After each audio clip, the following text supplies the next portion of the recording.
Hey everyone, welcome to another episode of Getting to the Bottom Line, where I'm your host, Stephanie Smith, owner of New Light Financial Solutions, where we help entrepreneurs unlock more cash, profit, and peace of mind in their business. And the purpose of this podcast is to put into perspective the different things that impact your revenue, profit, and cash flow. And while in our business we look at 16 drivers of revenue, profit, and cash flow, there are always drivers of those drivers.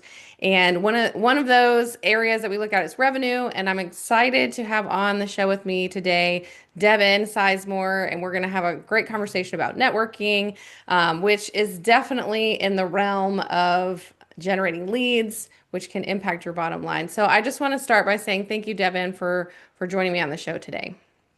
Thanks so much for having me. Excited to connect. It's going to be great because I am completely in the world of networking right now for strategic growth and everything. But before we dive into the conversation, tell me, how did you get into what you are doing today? Yeah, it's such a good question. I always answer with I'm a serial entrepreneur, so I love business.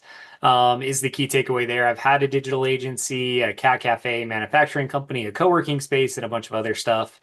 When I had my marketing agency, I found myself in a crowded marketplace that was super noisy. It was very cutthroat, and everyone was fighting for the little bit of clients that were there. That's how it felt.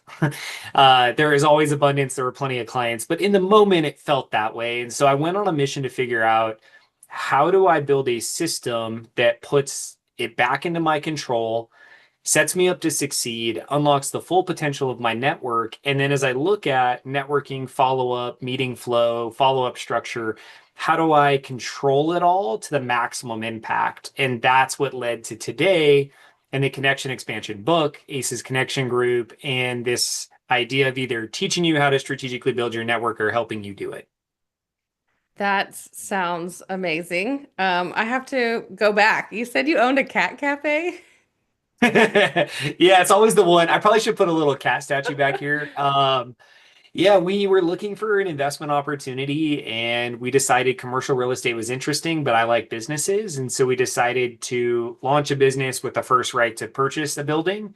And then we ended up selling the business to an employee, which was great. And since then, she's launched a nonprofit and some other stuff. But yeah, cat cafe, pay by the hour to hang out with cats, had a coffee shop up front. It was a really fun and impactful project.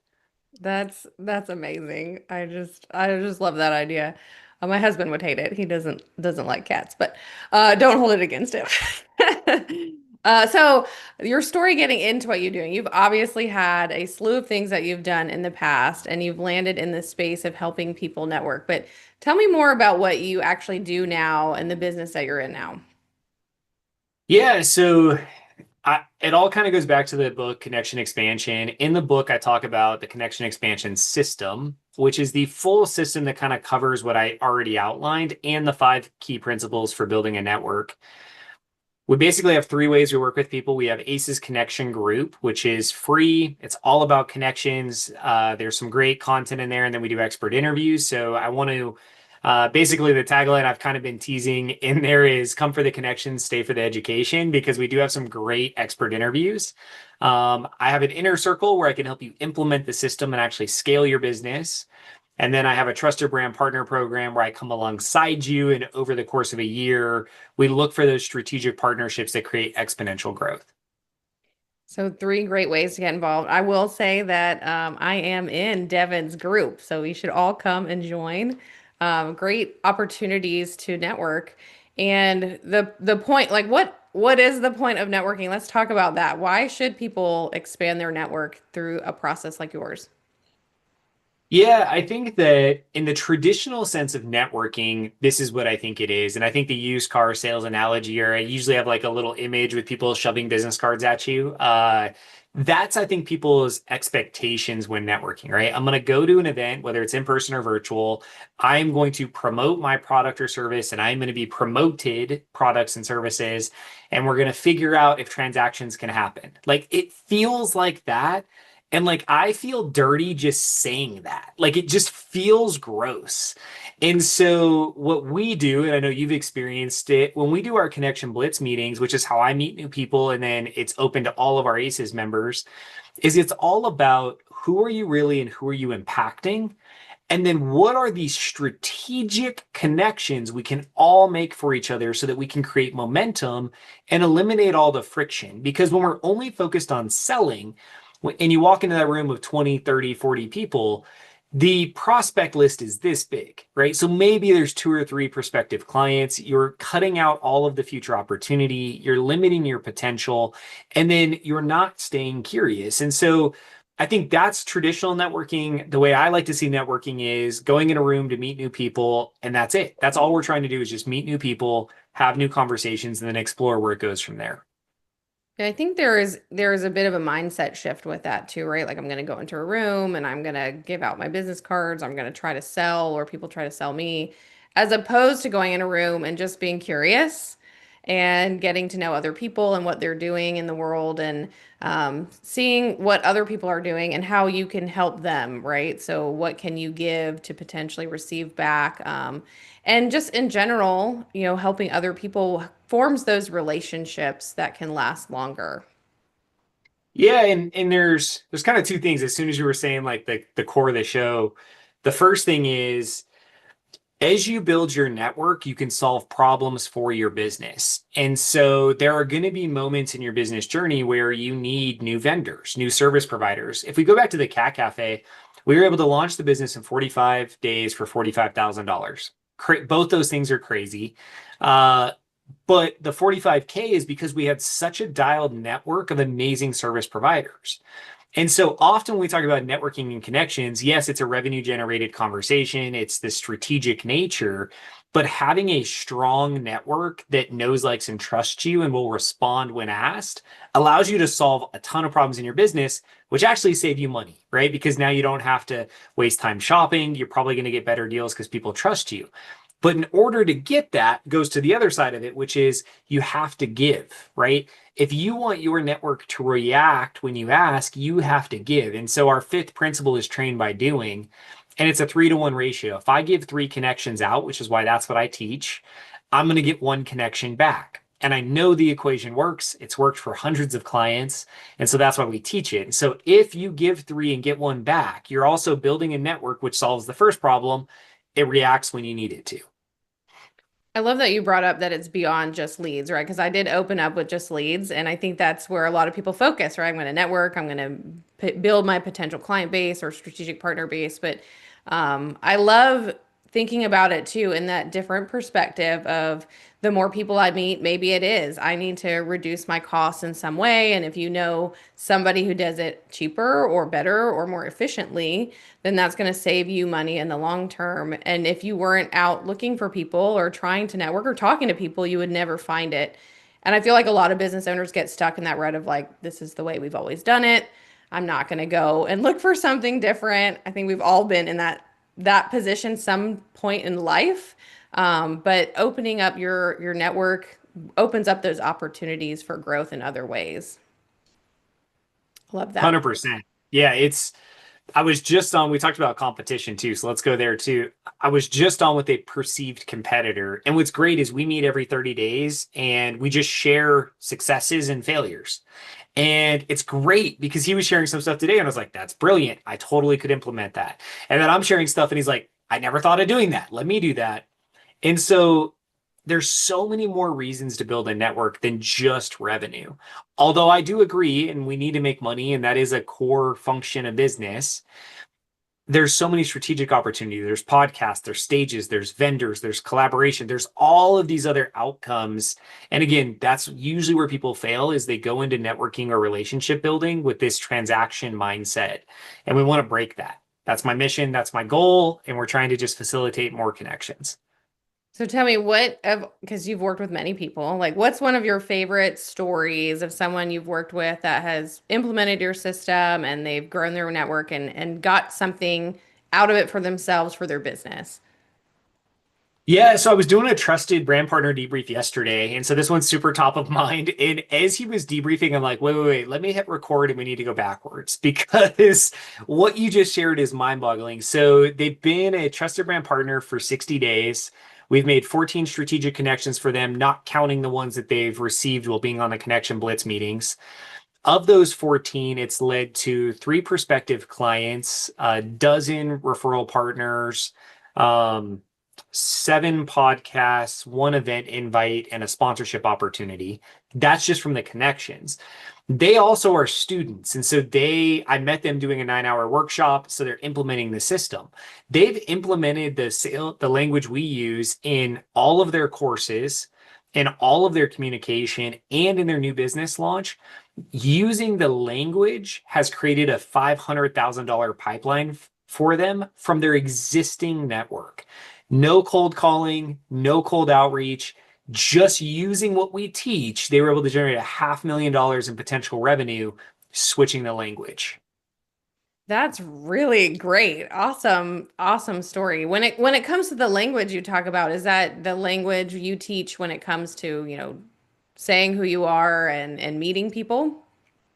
Yeah, so the language that's really impacting them is how we do outreach. And so I'll use the nurture example as an example of that. So we use this nurture email template. I send it to everyone on my database every 6 weeks.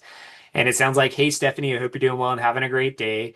It's been a while since we last connected. Anything new and exciting in your world? Any new challenges or blockers?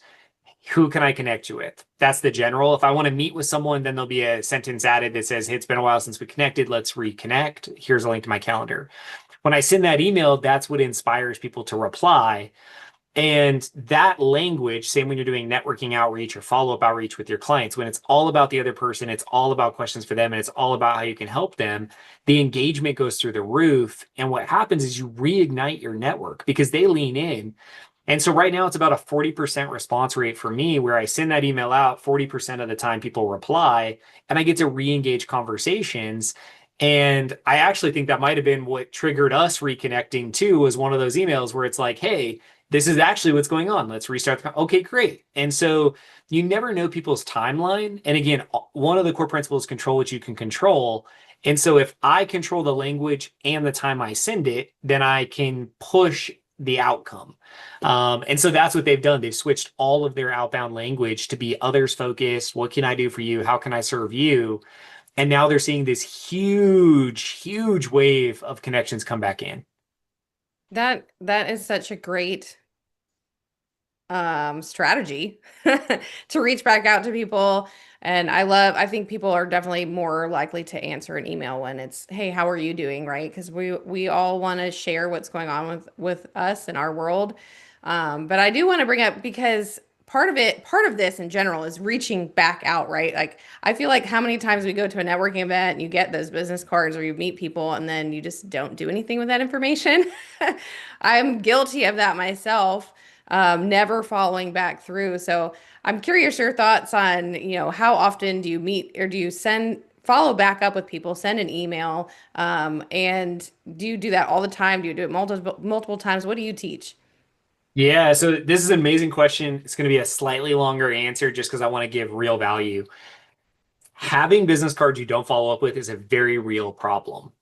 First, I want you to pat yourself on the back and congratulate yourself for getting the business cards, because that is step one, right? Getting permission to follow up with someone. So getting their contact info, great. Where people get really stuck is they don't know the frequency and they're using the wrong language. So typically you don't want to follow up because you feel like you have to position to sell or the other person's going to position to sell to you. And so I want to debunk that and change the language. And then that allows us to have a much more frequent follow-up process that we then can task manage. And so my language for following from an event, I was just at an event in DC last week, is, hey, it was great seeing you at the event. I enjoyed briefly learning about you and your business. I'd love to schedule a time to learn more about you and what you do so I can better make connections for you. Here's a link to my calendar, or in my case, here's a link to join a connection blitz. I look forward to connecting with you. That's my first email. I then send a follow-up email every 3 business days, 5 times, that says, hey, just bumping that email, would love to connect with you. And then the next touch is the full email. The next touch replies to that email. The next touch is the full email. We then switch to weekly check-ins 4 times.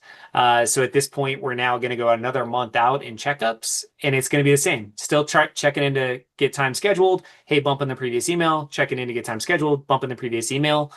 If after all of those touches, you still don't book a meeting, no worries. I'll roll you into our nurture cycle, which is the 6 week check-in, which is the first email template I shared. And so we automate all of that now, and you could do it with the VA behind, supporting you as well. And so as soon as I meet someone, they just get dropped into the system. They're going to get the email cadence. And then if you don't book, you get dropped into the nurture cycle, and we continue to communicate with you for the rest of your life, or until you tell me you hate me, which happens. Occasionally someone's like, stop, or what's your goal or agenda, or there's a motive. But what I want people to take away from that is have a process and system, follow up forever because nobody does, and change your language to be others focused so you have permission to follow up forever. As soon as you get salesy in any of that follow up, it destroys the process because now people are like, you're being too pushy, it's too much. But if you're using this connecting, collaborative language, why would you not want to follow up forever? And why would you not want people to come hang out with you because you're just trying to help them? That is a lot of touch points. But I do think we are all busy, right? So having the touch points to come back makes a lot of sense. And it's better than having your business card sit on your desk. I've got a couple of them right now of people that I haven't followed up with either.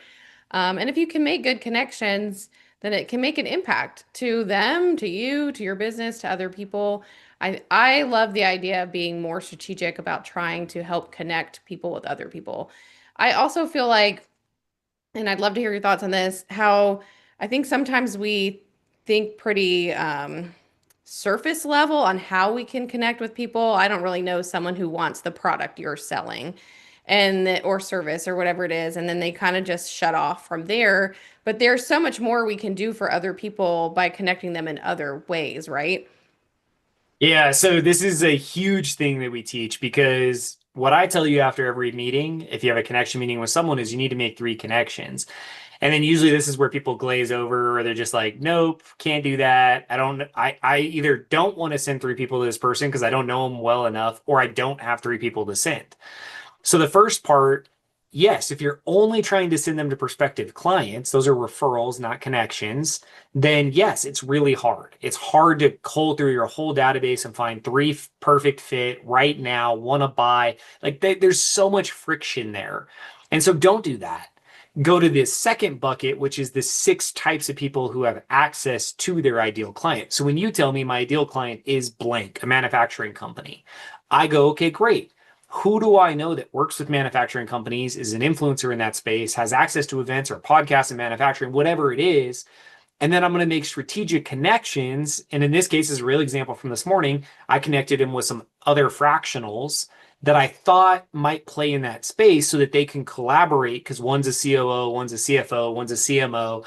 And so now you can collaborate and go like, oh yeah, let me bring you into these clients.